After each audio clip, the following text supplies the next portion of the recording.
Saya Deddy Corbuzier dan biasanya dalam hidup saya selalu mempertanyakan tentang kehidupan orang lain. Hanya saja pada malam hari ini saya ditanya-tanya walaupun saya tidak suka. Masalahnya yang bertanya adalah 5 orang wanita yang cantik-cantik sekali. Nah, bagus, track down lagi, bagus. Bagus. Karena saya ada di acara yang namanya adalah Saatnya Perempuan Bicara. Jadi pertanyaan, apa yang mau Anda bicarakan? Oke, jadi begini Mas Dad. Oke, tapi nggak sekarang ya. Enggak ya. Jadi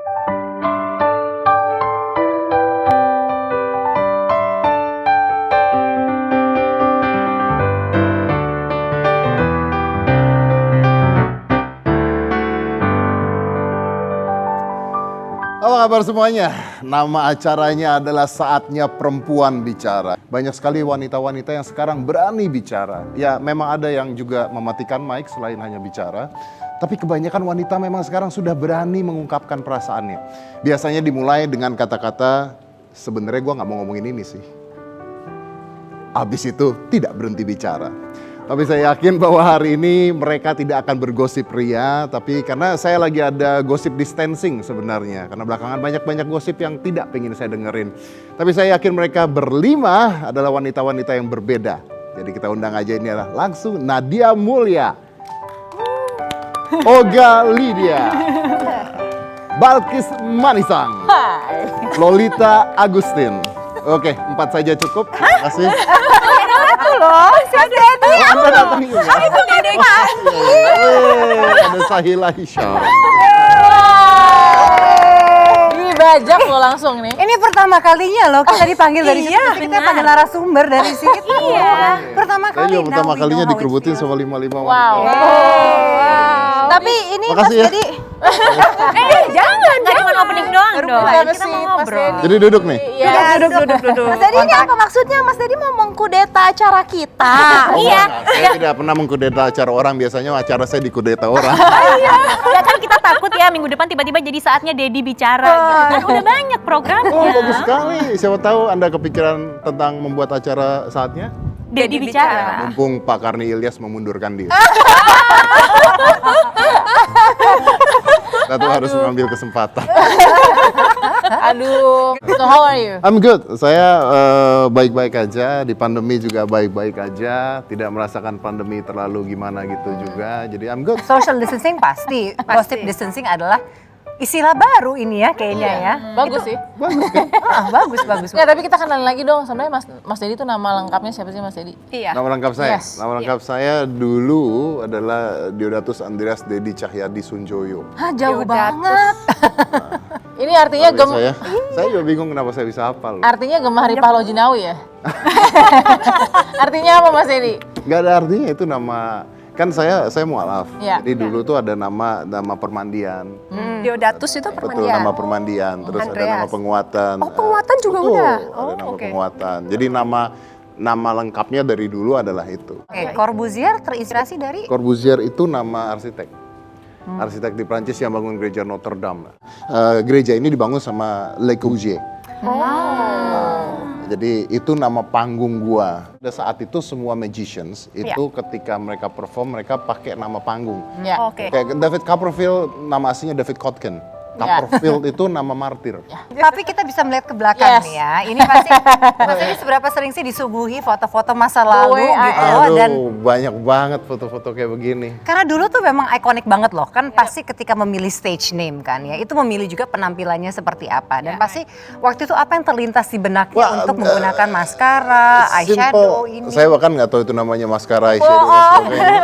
Jadi dulu itu saya pertama kali muncul di TV itu umurnya 20-an. Ya. Ya. 20-an, tahun 97-an lah gitu. Nah di usia segitu, being magicians itu tampang saya masih culun banget gitu. Kayak boy band lah gitu. Nah, nggak pantas anak muda umur segitu terus on the TV terus mainnya pada saat itu kan main reading, baca pikiran dan sebagainya, nggak punya karakter. Iya. Jadi akhirnya dibikinlah karakter seperti itu. Aslinya dari Kaisar Ming. Oh, memang sengaja ke situ. True, karena Kaisar Ming kan dia punya karakter Flash Gordon kalau dulu pernah nonton, dia punya karakter bisa main reading, bisa kontrol pikiran dan sebagainya.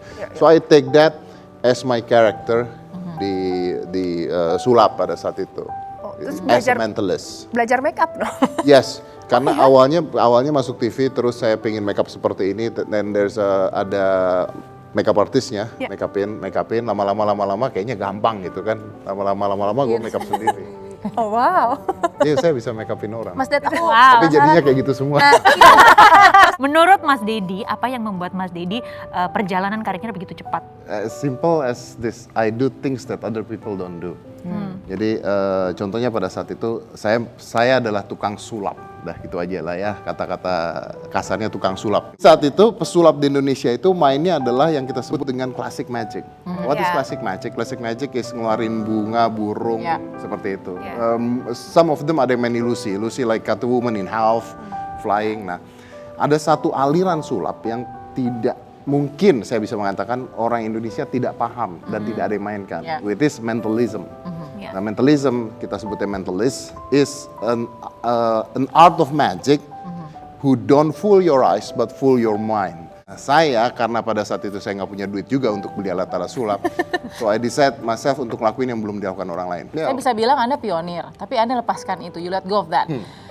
Bahwa dulu pernah dibayar 50.000 sekali perform, benar ya? Ya pernah, di bawah itu ya pernah.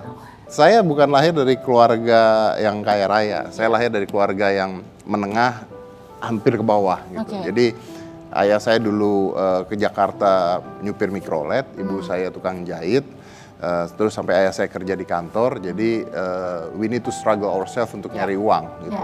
Kuliah pun harus pakai uang sendiri pada saat itu. Wow. Pakai uang sendiri. ya, Kerja apa waktu itu? doing magic show. Doing magic show, bayar uang kuliah udah. Wow. Oh, Jadi saya akhirnya menjadi pesulap table hopping. Datang ke meja terus, hi how are you gitu kan.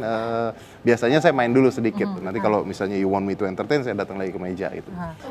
Dan I'll do di hampir semua hotel bintang 5 di Indonesia, di Jakarta. Jakarta. Hampir pada saat itu. Nah, uang itu buat uang kuliah. Nah, sebelum saya kerja di hotel, saya main di dunia fantasi. Umur berapa itu? Belasan. Belasan. Waktu itu kan nggak ada YouTube, nggak ada sosial media gitu. Mas Ded waktu itu belajarnya lewat mana? Dari buku fotokopian. Jadi ada magician misalnya yang senior, terus kita belajar sama dia, terus dikasih satu buku fotokopian, and then we need to learn it. Ya. Gitu, ya dari situ aja. Struggle di hotel ke hotel, table ke table gitu ya. Terus kemudian Mas Dedi akhirnya sampai jadi pionir, jadi mentalis gitu ya. Dapat awards juga, Merlin Awards, right? Yes, I have. Merlin Awards itu artinya apa tuh? Jadi dia kayak seperti penghargaan tertinggi di dunia seni sulap, Iya. di seni sulap, and saya menang 2 kali tuh berturut-turut. 2011 menang, 2012 menang World Best Mentalist. Wow. Dan banyak karya-karya saya yang akhirnya di luar negeri. Kalau sekarang you Google my name, terus magic di luar tuh banyak sekali. Bahkan saya nyiptain buku prinsip yang dipakai sama most magician di dunia sampai saat ini. After I win that award 2 kali, terus saya dapat penghargaan dari SAM. SAM itu Society American Magicians. Ya. Saya adalah satu-satunya orang Asia yang punya penghargaan tersebut. And after that I quit. Setelah itu quit. Yes. Justru you Kenapa itu quit kan? pas di top justru ya. Komplikasi kejadiannya bersama-sama. Jadi saya receive 3 awards, ada 3 penghargaan dunia yang saya dapetin. Sam, 2 Merlin, 1 Sam. Sam itu mereka tidak pernah ngasih pesulap di luar Amerika. Jadi saya dapat kontrak di Vegas. ya. Dapat kontrak di Vegas, and I have to leave di Indonesia untuk pergi ke Vegas. Betul. And by that time I got divorced. Nah, karena anaknya Askanya itu lebih nempel ke Ya. saya pada saat itu harus mikir, apakah saya ke Vegas yang 1 hari 4 kali show Wow. Oh wow, bayarannya luar biasa. dan anak saya di sana, is it good for him or not? Gitu. Jadi pada saat itu dilema. Jadi kalau saya keluar kota atau keluar negeri show, Ya. Aska tuh selalu bilang, I want to go with you, I want to go with you. Ya. Sayanya kan bilang, enggak, papa kerja. Terus dia bilang, yeah, but I'm afraid plane-nya crash, kata dia gitu. Dia takut pesawatnya jatuh, kata dia. Logika saya ngomong gini, wait, you're wrong. Kalau pesawatnya jatuh, harusnya kamu di rumah, supaya nggak jatuh. Terus Askanya bilang sama saya, no, because if the plane crash, I want to be there with you. Oh wow. Nah, pada saat itu, saya dilema besar banget tuh. Dilema besar banget.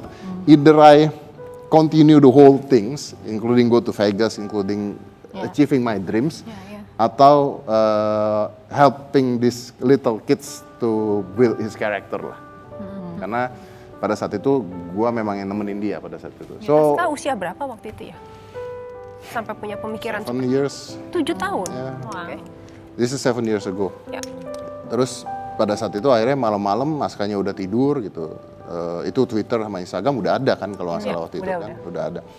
Terus saya mikir wah ini nggak akan pernah selesai gitu. And then gue gila aja gitu. Terus saya taruh foto saya lagi megang award atau lagi apa. Terus saya bilang I quit.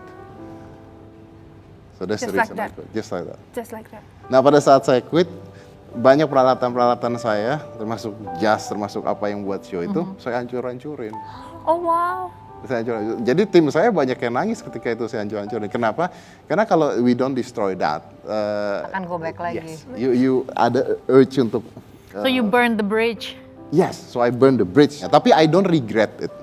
I don't regret it. Tiba-tiba Aska tahun lalu ngomong ke saya, Pak, bisa nggak ngilangin koin?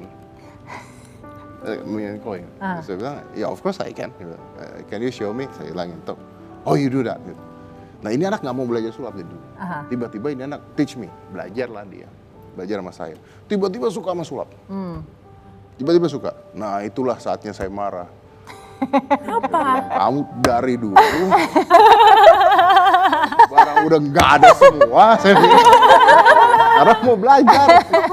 Jadi sekarang I'm collecting magic props and books again. Lagi. For him. Gitu. Tapi ya nggak Tapi apa-apa. Aska nggak pernah nanya, Papa nyesel nggak berhenti gara-gara aku gitu? Oh, saya pernah ngomong begini, karena saya sama dia tuh deket banget kayak teman. Jadi dia tuh pernah beli dari Amerika mainan sulap, mahal, harganya mahal, $700-800 gitu lah, beli.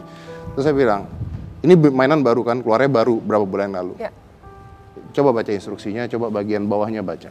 Jadi di situ ada tulisannya, this mainan ini inspired by, terus ada berapa nama? Nama saya salah satunya.